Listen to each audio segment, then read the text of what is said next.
Nous allons étudier le Daf Lamed Gimel dans Masechet Nedarim. Nous reprenons à la nouvelle Mishnah, au nouveau Perek, à la fin du Daf Lamed Bet Amud Bet, En Ben Amud Arana'a Mechavero, Lemuda Emeino Ma'achal.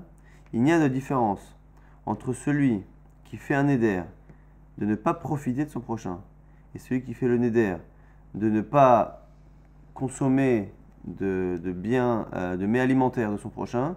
La différence qu'il y a entre les deux, et là, Drissat Haregel, le fait de pouvoir marcher sur le terrain qui appartient à l'autre, Vekelim Enosim Baem Ochel Nefesh, et les ustensiles avec lesquels on ne prépare pas à manger. Donc on verra ici que dans cette Mishnah-là, on partira du principe que lorsque la personne fait un éder par rapport à ce qui est alimentaire, cela inclut non seulement les aliments, mais tout ce qui peut entraîner une alimentation, donc même les ustensiles qui permettent de rendre un bien consommable.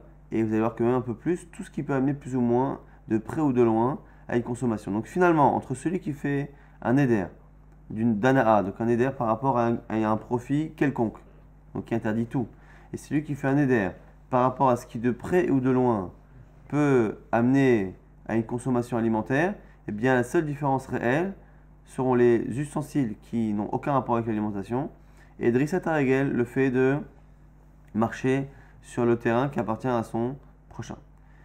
Amudar ma'achal mechavero, celui qui fait un éder par rapport donc à l'alimentation, lo yesh ilenu n'a pas uchvara verechaim vetano, il ne pourra pas à ce moment-là emprunter ni napa uchvara, ce sont deux types de tamis. Donc napa c'est un tamis pour la farine, chvara c'est pour les grains eux-mêmes, rechaim c'est le pressoir, tanour c'est le four, donc tout ce qui peut encore une fois, servir dans la préparation d'une alimentation.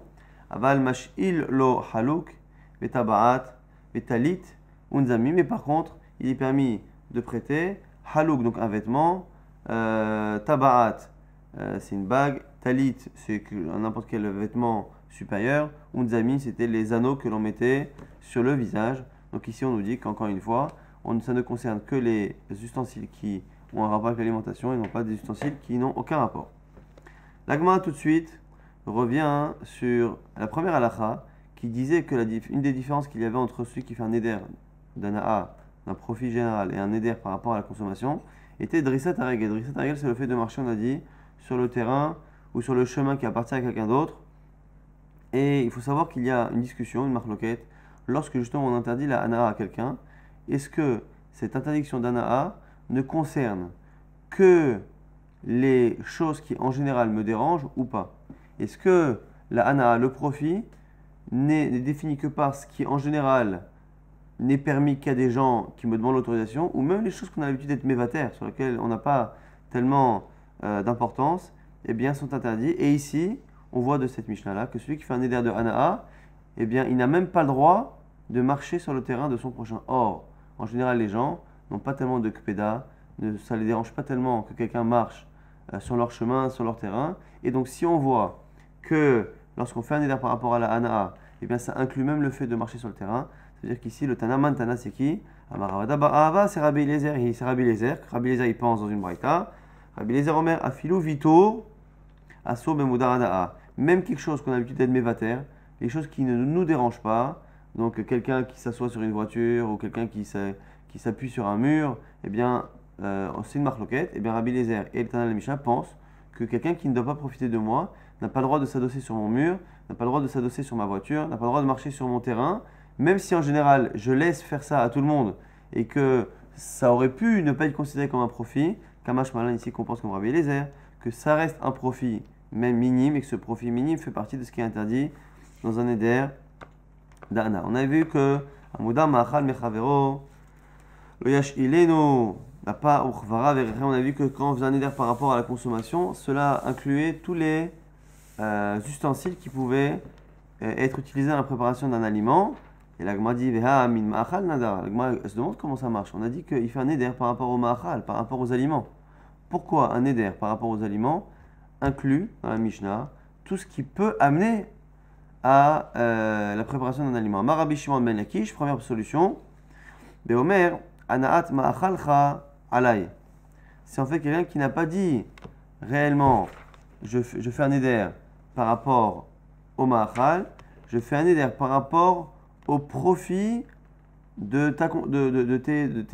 tes aliments. Donc, donc là, on nous dit Resh Lakish, ça pourrait être compris comme étant quelque chose de plus global. Et à ce moment-là, ça inclurait éventuellement tout ce qui peut amener à la consommation. L'agma dit, mais même ça ne veut pas dire ça. Ema, shelo yila'oz hitin, veiten al makato. Le sens de ce que tu viens de dire Resh Lakish, ça ne veut pas dire ça. Anat machalcha, je ne veux pas profiter de ton alimentation. Ça veut dire que non seulement les aliments, je ne les consomme pas, mais je n'ai même pas le droit d'en profiter. Comment profiter d'un aliment autrement qu'en le mangeant? C'est le fait d'utiliser des chitines, des grains de... C'est un exemple qu'on donne, hein, des grains de blé, de les mâcher et après de les mettre sur une plaie. Il se trouve que voilà, les grains de blé qui étaient mâchés comme ça et rendus ramollis par la salive avaient cette faculté de soigner une blessure. Et donc là, on pourrait comprendre qu'avec cette formule, on a élargi. Au lieu de dire non seulement je ne mange pas chez toi, mais même tes biens alimentaires que je pourrais utiliser pour me soigner, je n'en profite pas parce que j'ai demandé à interdire la hana'a, tout profit qui est lié à tes aliments. Mais la Gemara nous dit, mais ça ne veut pas dire que ça inclut les ustensiles qui ont servi à. Donc ça peut inclure toutes les conséquences, tous les profits annexes que je peux avoir avec un aliment, mais ça n'inclut pas tous les ustensiles qui servent en général à tes aliments. Amar Rava, donc la réponse de Rava, Beomer Ana'a Amevia l'idée Ma'achalcha Alay, donc il faut changer et dire que vraiment le neder est plus précis que ce qui est marqué dans la Mishnah. J'interdis tout profit qui peut emmener à tes aliments. Donc j'interdis en fait tout objet, toute chose, et vous allez que c'est plus que les objets, toute chose, tout profit qui peut chez toi entraîner la préparation d'un aliment. Et donc du coup, comme c'est ça finalement le neder, la Gemara nous dit Amarav Papa, Sak la viperot, Hamor la ala ferot, la filut sana be'alma, trois choses qui permettent de porter des fruits. Donc un sac spécial pour porter des fruits, un hamor, un âne qui permet de porter les fruits et un panier à fruits, tout cela, comme ce sont des objets qui permettent de porter les fruits et donc qui rentrent à un moment donné dans presque le processus de préparation, en tout cas ce qui permet de consommer, nous dire à papa, Ana'a amevia l'idée ma'achalou, ça fait partie d'une ana'a qui est mevia l'idée ma'achal parce que quelqu'un ne peut pas transporter en grande quantité chez lui des fruits si ça ne passe pas par un contenant ou par un animal qui les transporte. Et donc, nous dire à papa, ça fait partie de ce qu'on appelle ana'a mevia l'idée ma'achal et donc c'est assour dans ce neder. Rav Papa pose une question. Il dit voilà, moi je pense que tout ce qui est sac, tout ce qui est contenant et tout ce qui est animal pour transporter les fruits ou les aliments, ça fait partie de l'ana, du ma'achal. Non, moi j'ai une autre question. Sous l'irkov alav, vetaba'at l'iraotba. Maou.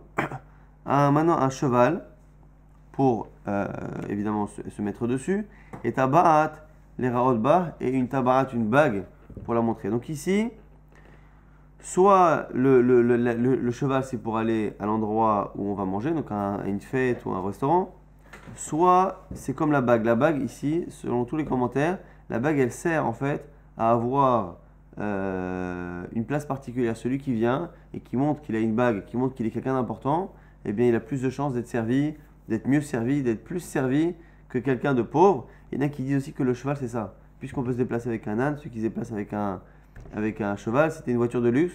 Et donc, pareil, il y en a qui disent que quoi qu'il arrive, que ce soit parce que justement je montre qui je suis et donc je vais avoir droit à des aliments que je n'aurais pas eu si je n'étais pas riche, ou parce que le cheval me permet d'y aller, en tout cas, quoi qu'il arrive, ici, on a affaire à quelque chose qui m'emmène un profit alimentaire, mais de manière plus indirecte.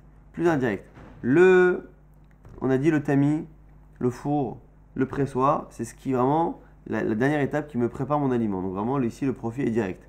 Après, Rav Papa était passé à même un contenant. Mais le contenant, c'est pareil. Le contenant, il est en contact avec les fruits et c'est lui qui permet de les porter. Et le chamor, c'est lui qui permet de transporter aussi les aliments. Mais là, ici, on est dans quelque chose qui est plus indirect. Comme j'ai un animal ou une bague qui montre que je suis quelqu'un d'important, eh bien, je vais avoir indirectement la possibilité de consommer des aliments que je n'aurais pas eu. Et donc, l'ana étant plus indirect, eh bien, ça reste une question de Rav Papa. Et dans le même genre, mifsak ou meizal be'ar'e mai, pareil. Est-ce que j'ai le droit de traverser le terrain de mon prochain? On a dit que traverser le terrain de mon prochain, ça n'est interdit que si je fais un éder klali. Celui qui fait un éder d'une ana'a. Mais celui qui fait un éder par rapport à tout ce qui est alimentaire, eh bien, ça n'inclut pas le fait de marcher chez lui. Maintenant, si pour aller au restaurant, eh bien, j'ai un chemin normal. Et si je passe par le terrain de mon copain, je gagne 10 minutes. Donc, je vais manger 10 minutes avant ce qui était prévu. Ou je vais pouvoir aller au resto alors que je n'aurais pas pu. Est-ce que là aussi, si on est dans un profit qui est indirect, est-ce que ce profit indirect rentre dans ce qu'on appelle anaat ma'chalcha, la anaat qui amène à la consommation? Et c'est la question de Rav Papa, la double question qu'on va essayer de résoudre ici avec la Mishnah. Tashma, aval mash'il lo haluk vetalit zamim utabarot.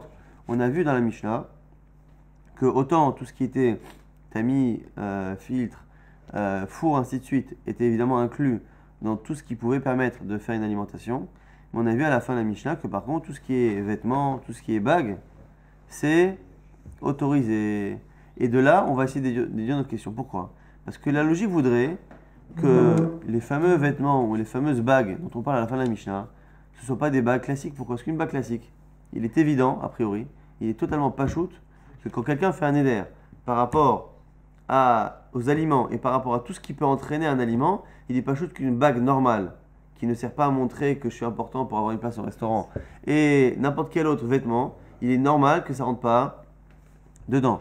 Donc du coup, la Gemara dit, Echidame, de quel cas parle-t-on quand la Mishnah nous dit à la fin, quand la Mishnah se sent le besoin de nous dire que les vêtements ne rentrent pas dans le neder? Si tu dis, Inema, Sholeraot, Bahen, si tu dis que c'est des vêtements stam, qui servent à s'habiller et pas indirectement à bénéficier d'une alimentation, c'est Khalem et Mar, quoi tu as besoin de me le dire, c'est pas shoot. Et la lave, et donc pour justifier la nécessité que cette Mishnah nous dise que ces aliments-là, ces vêtements-là sont autorisés, et la lave, tu es obligé de dire a priori que pour qu'il y ait un chidouche, il faut que ce ne soit pas des vêtements normaux, et donc c'est forcément des vêtements qui ont un lien plus ou moins avec l'alimentation, et donc le chidouche de la Mishnah c'est quoi? C'est que même s'ils ont un rapport de près ou de loin, plutôt de loin ici avec l'alimentation, eh bien ils ne sont pas inclus, et donc du coup ça répondra à la question de Rav Papa, que sûrement que la Mishnah, pour justifier le fait, la nécessité de cet enseignement, sûrement que la Mishnah parle justement d'un vêtement, d'une bague, qui par leur beauté et leur importance, permet à une personne à un moment donné de rentrer au restaurant et d'avoir une meilleure table ou des aliments mieux. L'agma dit non, tu n'es pas obligé de dire ça.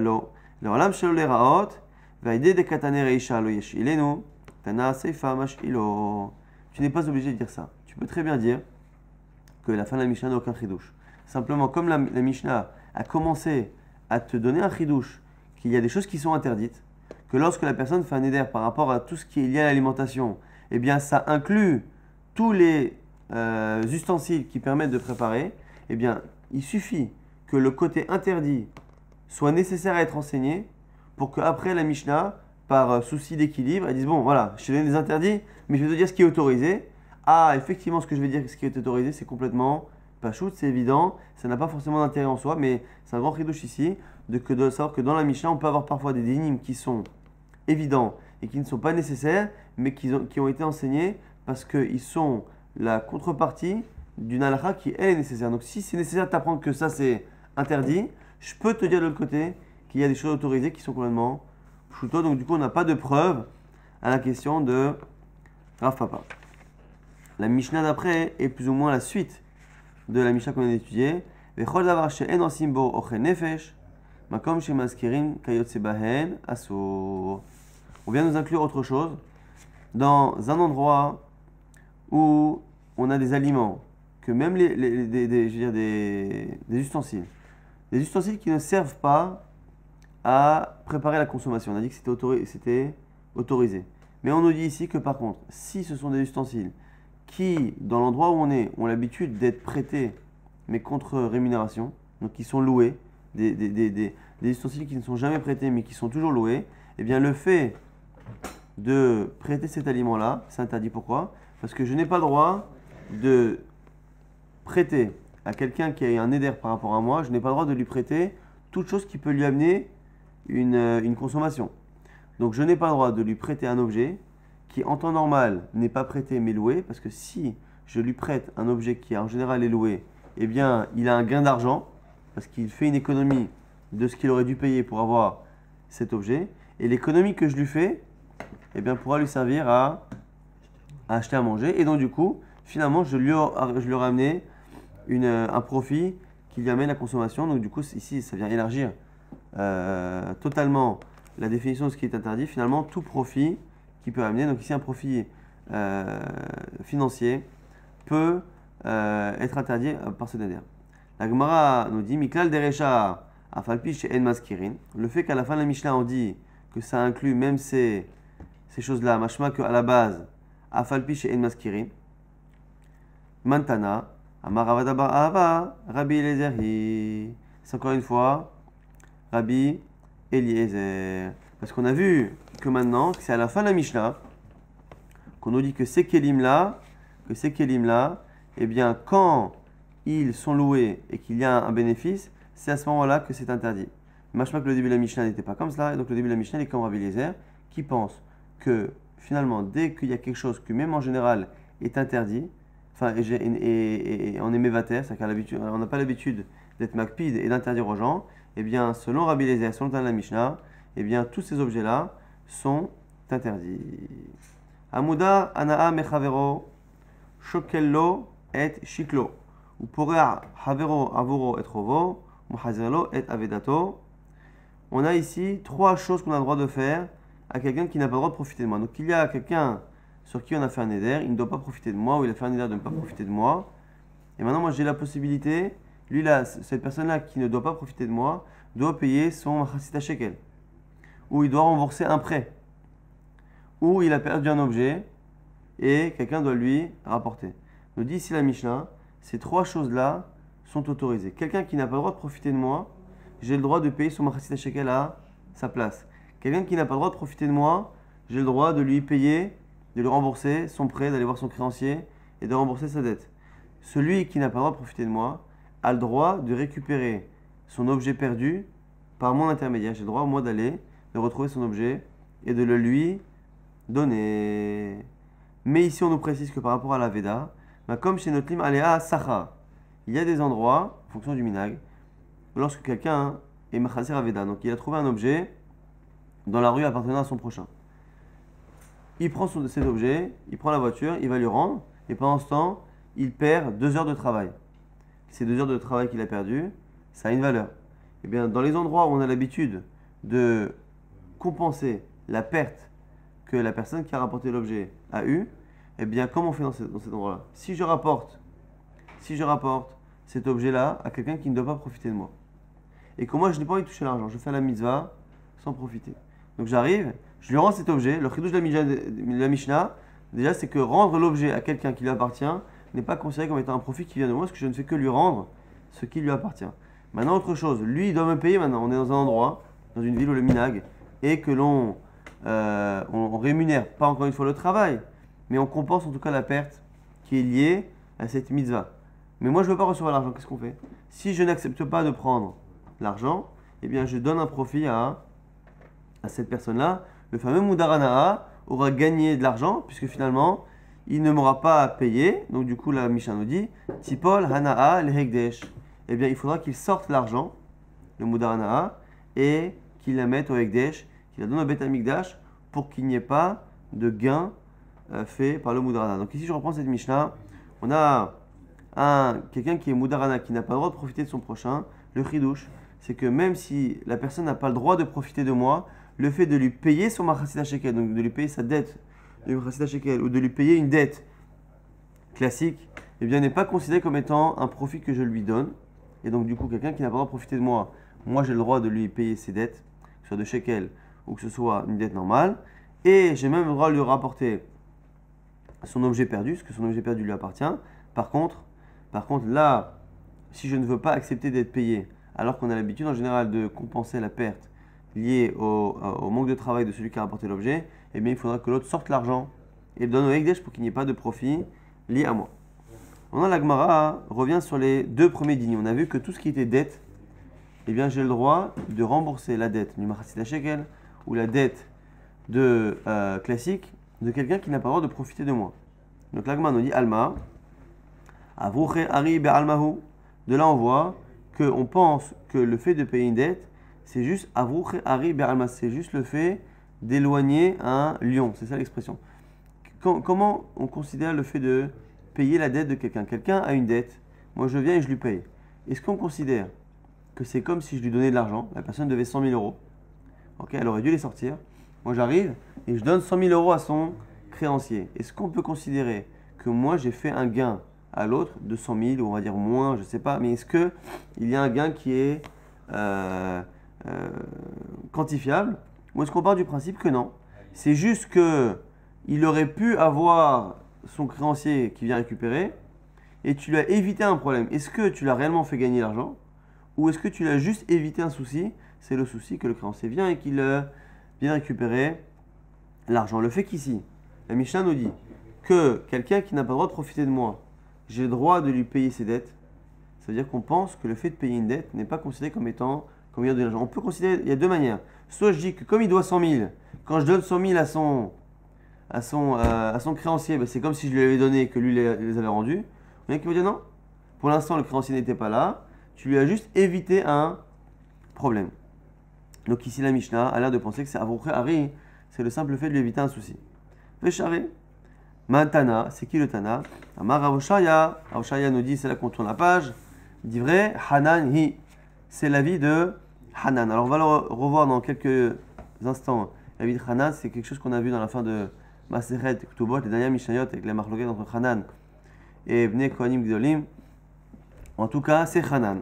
Hanan, donc, qui penserait que le fait de rembourser la dette de quelqu'un n'est pas considéré comme lui ayant donné l'argent directement, mais comme le fait de lui éviter un souci, et donc ça n'est pas forcément quelque chose qui est quantifiable, et donc, même s'il y a un éder de Hana'a, je peux rembourser la dette de mon prochain. Rava n'est pas d'accord, Rava Amar. Au lieu de dire que la Mishnah c'est que Hanan, je préfère dire que Filutema d'Ivra je préfère dire que c'est même Chachamim, qui encore une fois, les autres avis qui sont contre Hanan, pensent eux, par contre, que lorsque je paye la dette de mon prochain, c'est comme si je lui avais donné l'argent. Ah, alors si c'est ça, si le fait de payer une dette en général, c'est comme lui donner l'argent, puisqu'il aurait dû payer 100 000 euros, quand moi je l'ai payé à sa place, c'est comme si je le lui avais donné, parce qu'il a économisé 100 000 euros. Comment expliquer que dans la Mishnah, lorsque quelqu'un n'a pas le droit de profiter de moi, j'ai le droit de lui payer sa dette? Rava nous dit, Gabe Mudaranaa de Yahiv Almenat Shelo Lifroa. Il faut dire que dans la Mishnah chez nous, on a déjà parlé de ça aussi dans Maseret Ktubot, c'est vraiment le joker lorsque on veut essayer de tenir la Mishnah comme tout le monde. C'est-à-dire qu'ici, c'est une dette particulière. C'est une dette où, dès le départ, l'emprunteur avait dit, je te préviens, je ne sais pas quand est-ce que je vais pouvoir te rembourser. Donc tu me prêtes de l'argent, donc il faut vraiment que le type il soit à l'aise financièrement. C'est presque un don déguisé en prêt, c'est-à-dire qu'il lui dit, écoute, je ne sais pas quand est-ce que je vais pouvoir te rembourser. L'autre il dit, écoute, il n'y a aucun problème, je te prête de l'argent.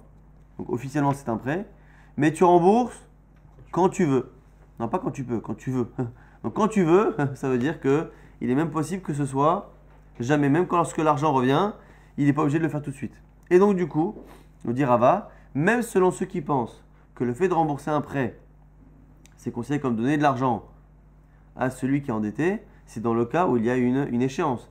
Mais quand il n'y a pas d'échéance, puisque techniquement il pourrait ne jamais rembourser, eh bien c'est là que ici, tout le monde sera d'accord que ce n'est pas considéré comme étant un profit direct. Et donc, même s'il a un éder sur lui, je peux lui rembourser cette dette-là, puisque cette dette-là n'est pas quelque chose qui le contraint de manière totale. Et donc, du coup, on peut considérer que ce n'est pas un profit direct. Agma maintenant revient et nous dit Man Hanan.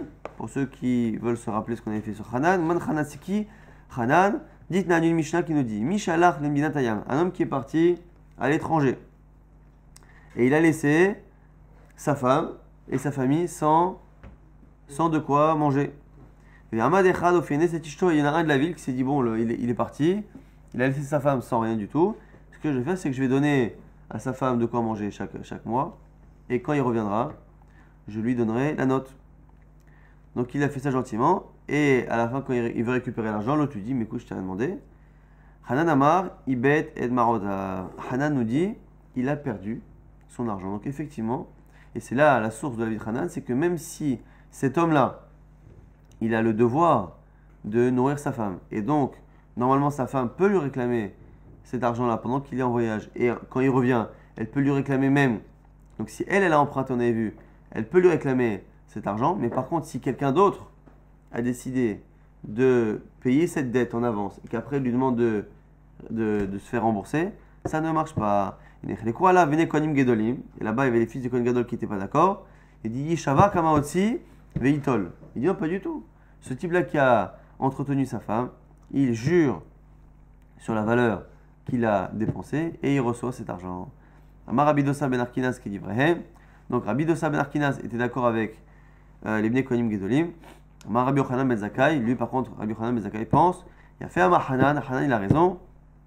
Eniach Marotav, Al Keren Tsevi, c'est comme s'il avait posé son argent sur la corne d'un cerf, donc ça veut dire qu'il a posé son argent sur un endroit qui est Efker, et donc du coup il a perdu son argent. Donc on voit ici qu'on a la source, la marloquette entre Hanan et Bnei Kohanim Gedolim. Est-ce que de manière générale, dans le cas d'une femme qui est seule, ou dans le cas en fait finalement de n'importe quelle personne qui a une dette, donc ici le mari qui a sa femme de l'autre côté de la mer, eh bien c'est finalement son créancier, la femme est le créancier de l'homme puisqu'elle peut lui réclamer chaque mois de quoi manger. Pareil pour n'importe quel créancier, lorsque on va et qu'on paye la dette de quelqu'un, eh bien selon Hanan, on n'est pas considéré comme ayant donné de l'argent à l'endetté, alors que selon les Bnei Kohanim Gedolim, c'est tellement considéré comme étant un don d'argent que du coup on peut venir le récupérer et dire voilà écoute, je t'ai payé ta dette, il faut maintenant que tu me rembourses. Et on a vu qu'il y a une possibilité soit de comprendre que la Mishnah est comme Hanan, et que c'est pour cela que celui qui fait un éder de Hana, donc si on parle ici d'un prêt classique, la Mishnah serait Hanan, un prêt classique. La seule manière de considérer que dans un prêt classique avec une échéance, eh bien le fait de payer sa dette n'est pas considéré comme étant un profit, c'est que selon Hanan. Mais si on imagine que dans la Mishnah, on parle d'un cas particulier, qui est le cas où la dette n'a pas d'échéance, et donc du coup on peut considérer que la personne aurait pu ne jamais rembourser, et bien là-dessus tout le monde serait d'accord, Hanan et Bnei Kohanim Gedolim, pour dire que dans ce cas-là, le profit n'est pas direct. Maintenant, la Gemara essaie de comprendre pourquoi chacun expliquait la Mishnah différemment. Rava l'amar Kerabi Osharia, des Kamokim la matini qui dit Rakol, donc Rava, on comprend. Rava, il a préféré dire que c'est un cas comme ça où le prêt n'a pas d'échéance parce qu'il préfère en fait faire en sorte que la Mishnah soit selon tout le monde, ce qui veut dire qu'il n'y a pas à se justifier. Quand on peut tenir la Mishnah comme tout le monde plutôt que comme Hanan ou comme l'un ou l'autre, c'est mieux. Maintenant, Rav Osharia alors a marqué Rava, pourquoi Xera, chez l'olipara, mishum lipara, parce que ici nous dit Rav Osharia, même dans un cas, si on pensait qu'on n'avait pas le droit, donc si on pensait comme Bnei Kohanim Gedolim, que le fait de rembourser un prêt était un profit, eh bien nous dit Rav Osharia, même dans un cas où la dette n'avait pas d'échéance, eh bien ils auraient interdit. Pourquoi? Parce que même si effectivement dans un cas où il n'y a pas d'échéance, il n'y a pas réellement de profit, mais on a peur que si tu laisses rembourser la dette à quelqu'un qui a emprunté, même s'il n'y a pas d'échéance, et même si dans le fond c'est pas un profit, j'ai peur que tu viennes te tromper et que tu le fasses même dans un autre prêt, parce que les gens ne font pas la différence, dans un prêt où il y a oui une échéance et où là le profit est direct. Donc c'est la raison pour laquelle je dis à Osharia, je ne veux pas dire que c'est Chachamim, parce que même si c'est un cas comme ça où c'est sans échéance, et bien même si c'est pas un profit, ça ressemble tellement au cas où il y en a que on aurait fait une zéra. On avait dit dans la Mishnah que Mahazialo Avedato, on a dit que celui qui n'a pas le droit de profiter de son prochain peut récupérer son objet. Pourquoi? Parce que son objet, encore une fois, lui appartient. Donc moi, j'ai le droit de rapporter un objet à quelqu'un qui n'a pas le droit de profiter de moi. Maintenant, la question de la Gemara, ça va être, est-ce que lorsqu'on parle de Mahazer Aveda, est-ce que c'est aussi autorisé dans le cas inverse? C'est-à-dire, dans le cas où c'est la personne qui rend l'objet qui n'a pas le droit de profiter de l'autre. Donc maintenant, ça s'inverse. C'est moi qui rends l'objet qui n'ai pas le droit de profiter de mon prochain. Est-ce que moi, qui n'ai pas le droit de profiter de l'autre, est-ce que j'ai le droit de lui rendre son objet? Vous allez me dire, c'est évident, parce qu'il n'y a aucun gain. On va voir que pas évident. Et puis Geba, Rabbi Ami, Rabbi Assi, c'est marqué de Rabbi Ami, Rabbi Assi. Chad Amar Lo Shanu Ila Beshe Nirsea Marzir Asurin Al Bala Veda. Le premier avis qui dit que c'est justement que dans le cas qu'on a cité précédemment, que dans le cas où c'est celui qui reçoit l'objet qui a le neder. Ce qu'on a vu que celui qui reçoit son objet, même s'il n'a pas le droit de profiter de l'autre, comme c'est son objet qui est récupéré, il n'y a pas de gain venant de l'autre. Par contre, dans le cas où c'est le machazir, celui qui rapporte, qui n'a pas le droit de profiter des biens de l'autre, il n'a pas le droit de rapporter son objet. Pourquoi? Des kamehanele Pruta de Rav Yosef, car il bénéficie de la Pruta de Rav Yosef, de la fameuse Pruta, c'est-à-dire que Rav Yosef nous dit que lorsque quelqu'un est en train de faire la mitzvah de Hashavat Aveda, de rendre un objet perdu, eh bien il est dispensé de la mitzvah de Tzedaka. Donc s'il rencontre un pauvre, il n'est pas obligé de lui payer la Pruta, le minimum qu'on doit donner à un pauvre, c'est une Pruta. Cette mitzvah-là, il en est dispensé lorsqu'il est en train de faire la mitzvah de Hashavat Aveda.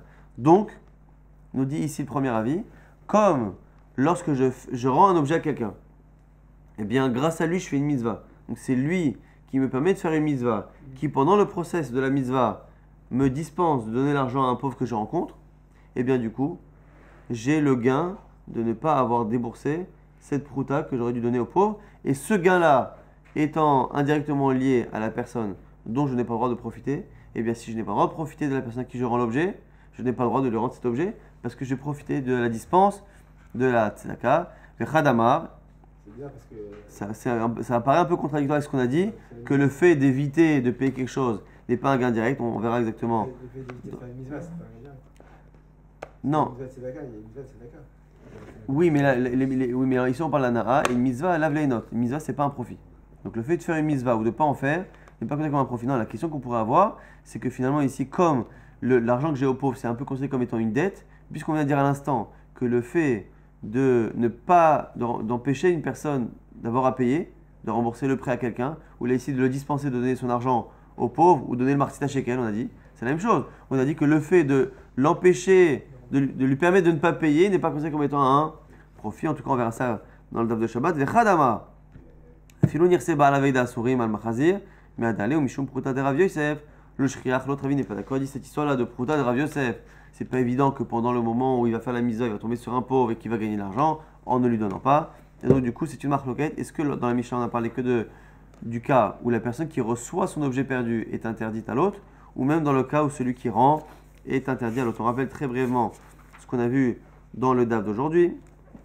On a vu que finalement la Mishnah était comme Rabbi Eliezer, que finalement c'était une marque loquette, mais la Mishnah elle était comme Rabbi Eliezer, qui dit que lorsqu'on fait un éder par rapport à quelqu'un, eh bien on inclut que ce soit un éder par rapport à l'alimentation ou pas, on inclut même les choses qu'on a l'habitude de laisser à tout le monde sans se poser de questions. Donc si c'est l'alimentation, même un grain de sucre, en général je ne me pose pas de questions, si quelqu'un mange un grain de sucre chez moi, je ne lui demande pas de me donner l'autorisation, eh bien ça rentre dans le neder ana'a, même si je laisse à tout le monde. Pareil pour un neder ana'a, en général je laisse quelqu'un profiter de mon champ et marcher, eh bien ça rentre là-dedans, ce qu'il pense, Rabbi Eliezer, que vitour, ce qu'on a l'habitude d'être mévater et d'autoriser complètement, rentre dans l'interdit d'ana'a.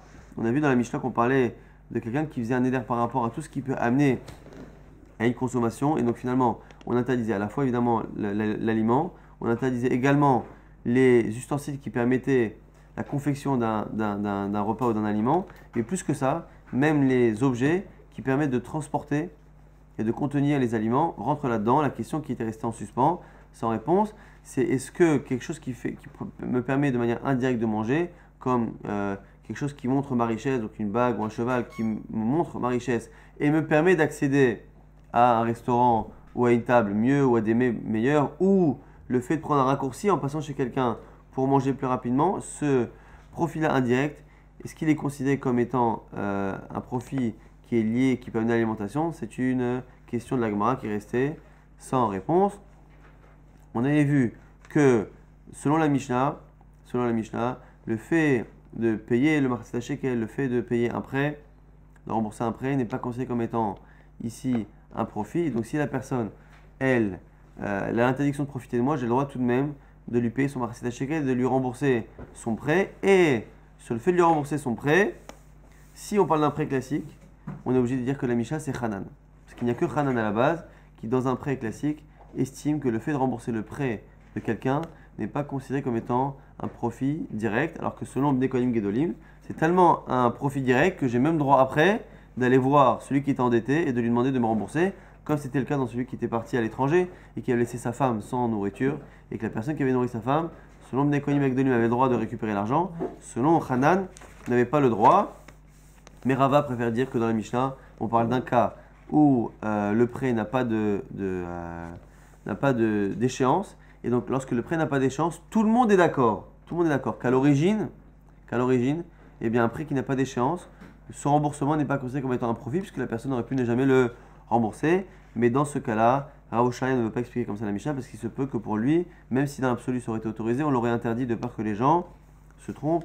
On avait terminé le DAF en disant que par rapport au fait de rendre la Aveda, eh bien il y avait une marloquette. Est-ce que lorsque c'est la personne qui rend la Aveda et qui, parce qu'elle rend la Aveda, au cas où sur le chemin de sa mitzvah, elle rencontre un pauvre, elle est dispensée sur le Rav Yosef de payer la prota de Tzedaka, est-ce que ce profil-là, éventuel et indirect, est-ce que ce profil-là est considéré comme étant quelque chose d'interdit si la personne qui rend l'objet a un éder par rapport à l'autre? C'est une marloquette entre Rabbi Ami et Ravasi.